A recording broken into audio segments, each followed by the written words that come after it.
talk about taxes because I did mention taxes, lowering taxes or raising taxes. You know, I do consume a lot of, I guess, left-wing media and centrist media, and people would consider radical media. I don't even know how to describe it, but people like modern MMT, modern monetary theory, whatever it is, and like a lot of the common phrase is tax the rich to pay for this, tax the corporations to pay for this. They don't pay their fair share. I'm just like, I don't think you understand what taxing businesses means. Right. When you tax, like when you get a receipt and you see that tax on your receipt, you go out to eat and you see the tax. That's not what you owe. That's what the business owes. Right. So when you raise taxes, who's going to pay for it? You and me. Exactly. You and me. Like I run a business. Honestly, Chris, I didn't even know I could put taxes on an invoice until I sent my first invoice. I was like, oh wait. Oh wow. They can pay for the taxes? Like I thought it was just all automatic. I was like, oh, this is amazing. So lowering taxes on businesses, one, I think is an excellent idea. Honestly, I think all businesses should be zero. Why do businesses owe taxes? Businesses on people. So let me talk to you in terms of inventory or turns of inventory. Yeah. This is what I tell people about taxes. So would you rather sell, one widget and make 100% on that one widget and only sell it once? Or would you rather sell 100 widgets and make 1%? Well, people think about it there for a while, and I'm like, you understand it's turns of inventory. You can make way less money if you turn your inventory over and over and over again multiple times. Well, that's how it is with taxes. So, there's two times where, there's two periods of time where you collect, taxes that it doesn't work for anybody. And that's when you have 100% tax and a 0% tax. So if you have 100% tax, the government ain't going to collect anything because people ain't going to do anything. Yeah. If you have 0% tax. That's a great way of looking at it. Yeah. So if you have 0% tax, the government's not going to collect anything because you got 0% tax. What we really need to do, and nobody wants to sit down, and you hear people talk about value added tax, and you hear all these other, there's that fine tuning. Is it 20% of somebody's income? Is it 18% of somebody's income? And I really think we actually, I had a professor in economics class, and he probably made the most sense of any professor I had, but he's like, if you look at people's income, below a certain point, you should actually get negative income. And what he meant by that is you should actually get paid by the government. So, and we did that. We did that during COVID, where people got stimulus checks is what they ended up doing. So the question is, and some of the European countries are trying this too, like if you make $20,000 a year, you should get an additional $20,000. If you make $30,000, you should, some kind of minimum income. A UBI.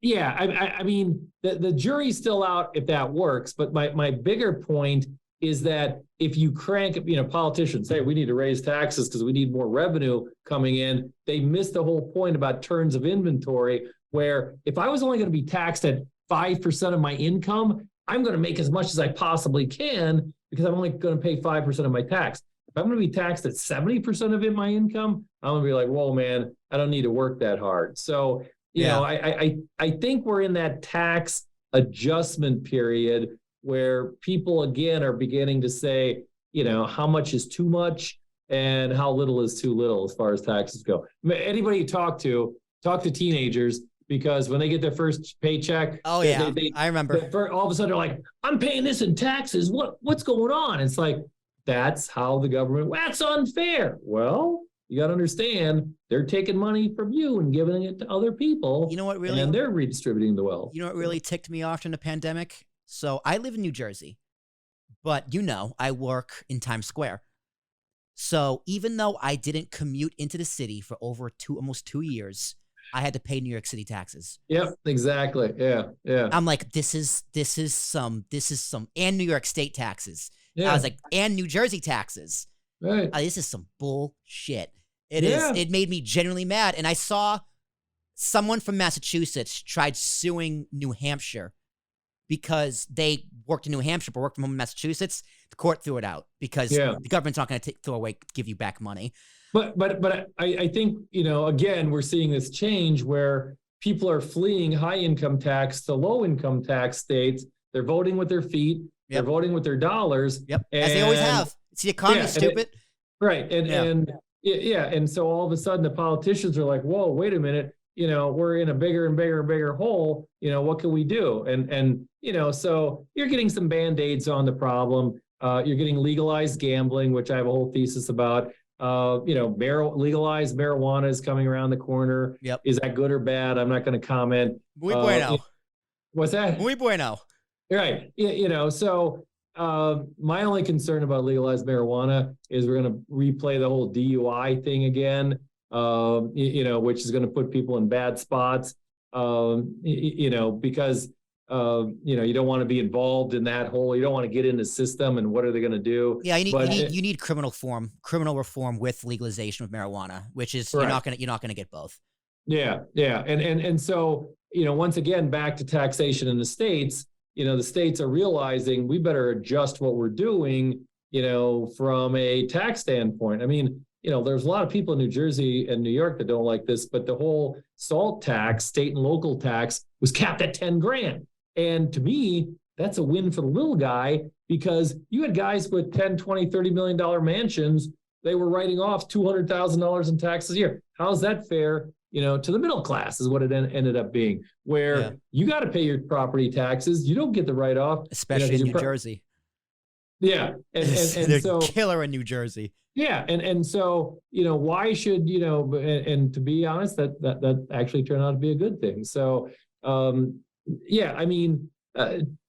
think, kind of to sum it up on the tax situation, you need to fine tune, where your state and federal taxes are, because otherwise you're going to see certain states continue to lose people and other states get people. So whenever I hear people talk about taxation, I feel like mostly everyone, except for you and me, of course, is very disingenuous. Because when I hear Elon Musk you pay more than tax than Elon Musk does. No, I don't. He pays property tax. He pays more sales tax than I do, all of my taxes combined. He pays no income tax because he knows the legal loopholes. Now, I'm gonna get to that in a second. But also, when it comes to tax the rich, I go, okay, if you're gonna talk about taxes, I need a few simple questions answered first. How much money does the government collect in taxes a year? Once you have that number, you go, okay, where is that money allocated to? How is it spent? Right. After you can answer those two questions, then you can have an honest discussion about whether we should raise or lower taxes. Because you probably don't need to touch taxes. You don't need to raise or lower taxes. You need to reallocate the money that's already collected. And to decrease government spending, because people don't realize, or maybe they do, we've been running gigantic budget deficits. Oh, we know. And, you're like, okay, we're funding all these social programs. Again, this is the circle back to what we talked about at the beginning as far as management of debt. Individuals have to manage debt. Companies have to manage debt. When is the U.S. government going to manage their debt? They're not. Now, I keep hearing people, and I get conspiracy theorists, talking to me, and they're like, the whole debt system is going to collapse one day. Everything's going to collapse because there's so much debt. And I'm like, okay, let me give you the other side of that is if your house was $300,000 and you have a $200,000 mortgage, you can afford that. That's pretty good. If your house goes up to $600,000 and you have a $200,000 mortgage, that's even better. The assets have gone up in value and your debt has stayed the same. But if your debt increases to $300,000 and your house is at $700,000, you're still net less leverage than you were obviously before on a percentage basis. Now, I'm going to draw this all together. When you have government debt expanding at a rapid pace, like it has been, and there's more, this is the old guns and butter back to, the economy. And what we mean by that is guns are government spending, butter is, you and I spending our money. If the government's spending much more money, they don't care how much they pay for something. They don't, because they've got unlimited amount of money to spend. You and I only have a certain amount of money to spend. So again, I really think, people, What's that? The government's really good at spending other people's money. Exactly. And they're really good at hiding it too. Yes. And oh, absolutely. No question about it. And I think people are waking up to that, and they're going to say, okay, if the economy is going into a recession and things aren't doing well, we need to increase the size of government spending and get the economy going. The economy's doing really well and the government's still spending a lot of money. That's like a boat anchor. When you're driving across the lake in your boat and you're dragging this boat anchor, it drags the economy down. So once again, are we going to talk, have a real conversation about government spending? And let's just say, leftists, I love you out there. I love you very much. Let's just say you get everything you want. They have a profits windfall tax on the oil companies. They tax Elon Musk out the ass. They tax all the corporations as much as you want. They raise the income tax. They get all this money.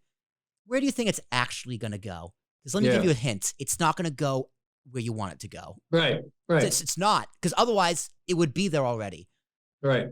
Well, and that's why, like I said, the strong libertarianism streak is going to come from people in your generation, because you're going to say, is it better for me to write a check to, a philanthropic organization, or is it better for the government? The government to handle it. It's always better for the individual to write that check.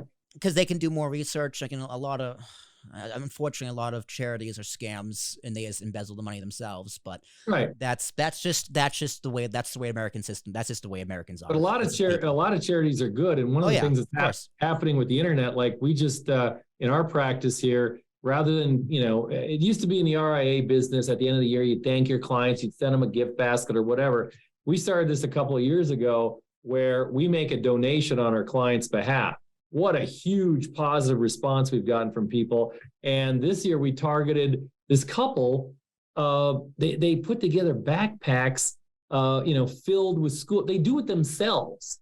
And they're just a small little, their own charity. They file their own 501(c), but it's really heartwarming to see that this couple wants to do good, out there. And so, we're going to be offering them as one, entity that, we're going to end up giving money to on behalf of our clients. So one thing we really want to do here at APS is we were going to have a nonprofit, but we decided against that. But we have like a donation. We have a GoFundMe right now, which is for funding, so we can fund podcasts for nonprofits, for non-for-profits. Very cool. So like if you, like I say, you gave us $150 as a donation, that $150 would be used to give to buy a microphone for a nonprofit so they can start a podcast and get their voice out there. So that's something we want to do. Because I love podcasting, Chris. If you can't tell, we're talking for 90 minutes here. It's just, this is what I do, and I'm going to be podcasting until the day I roll over dead and end up in the ground, and then my trillions of wealth is passed on to my kids.